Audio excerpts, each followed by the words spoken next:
2026వ సంవత్సరంలో కర్కాటక రాశి వారికి జరగబోయే 6 ముఖ్యమైన సంఘటనలు లేదా 6 ముఖ్యమైన ఫలితాలు ఏమిటో చూద్దామండి. ముఖ్యంగా 2026వ సంవత్సరం అంటే 2+0 +2 +6 = 1 అవుతుందండి. మొత్తం సింగిల్ డిజిట్గా మారుస్తారు. రవి సూర్య ఆధారం. సో మీ యొక్క రాశాధిపతి చంద్రుడు. రవి చంద్రుడు పరమ మిత్రులు కూడాను. సహజంగా రవి తండ్రికి కారకుడు అయితే చంద్రుడు తల్లికి కారకుడు. సో పాజిటివ్గా ఉంటుంది చెప్పడం అనమాట ఈ సంవత్సరం. ఏదైనా కూడా సంవత్సర ఫలాలు అనేటివి గురు, శని, రాహు, కేతు ఆధారంగా చెప్పబడుతుంది. ఎందుకంటే ఒక్కో రాశిలో ఒక సంవత్సరం పైబడి వారు ఉంటారు కాబట్టి. మనం చెప్పబోయే ఫలితాలన్నీ కూడా చంద్ర రాశి ఆధారంగా చెప్పబడే ఫలితాలండి. సో ఏదేమైనా కూడాను ఈ సంవత్సరం మీరు అంటే ప్రయత్నం ఆపే వరకు ఓటమి ఉండదు. ప్రయత్నం ఆపిన రోజే నిజమైన ఓటమి కాబట్టి మీరు start with a strong determination అయితే వర్క్ చేయాలండి. కర్కాటక రాశి వారికి 2026 సంవత్సరంలో 7.5 ఏలినాడు శని లేదు, అష్టమ శని లేదు, అర్ధాష్టమ శని ఏమీ లేవు, శని భయాలు లేవు. 2026 సంవత్సరం సూర్య సంవత్సరం.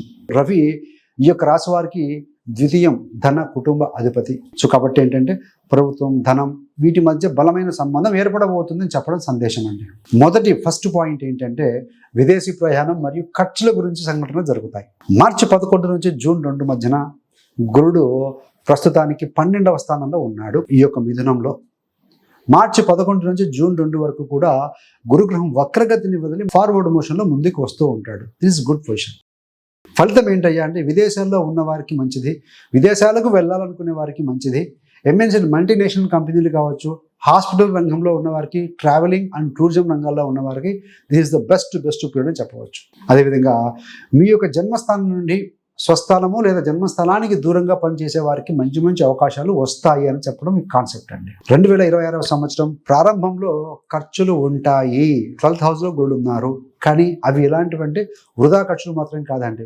మంచి పనుల కోసం, పెట్టుబడుల కోసం, మీరు చాలా కాలంగా అనుకున్న పనుల కోసం మీరు పెడతారు. కాబట్టి ఫ్యూచర్లో అవి ప్రాస్పెరిటీకి మంచిగా దారి తీస్తాయి.